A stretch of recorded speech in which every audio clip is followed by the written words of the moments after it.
नमस्कार. श्री स्वामी समर्थ. आयाची वृत्ती पदयात्रा श्री स्वामी समर्थ संप्रदाय वाडी बदलापूर ते अक्कलकोट या पदयात्रेत सोबत आपण जी नगर प्रदक्षिणा करतोय त्या नगर प्रदक्षिणेमध्ये हे महत्वाचं एकमुखी दत्त महाराजांचं स्थान, एकमुखी दत्त मंदिर हे आपलं 8वं स्थान आहे. आपण सुरुवात जी करतो ती गणेश बागेतनं करतो, त्याच्यानंतर खंडोबा मंदिराची सुरुवात होते, दुसरं स्थान खंडोबा मंदिर.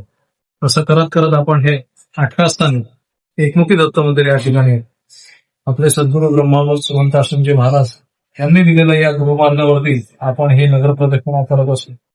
ही 22वी पदयात्रा आहे. ही 22वी नगर प्रदक्षिणा सुद्धा आहे. आपण सर्वांनी यावं आणि याही स्थानाला भेट द्यावी, दर्शन घ्यावं आणि असा स्थान महिमा या अक्कलकोट नगराचा नगर प्रदक्षिणेमधनं घ्यावं. जय हो. स्वामी.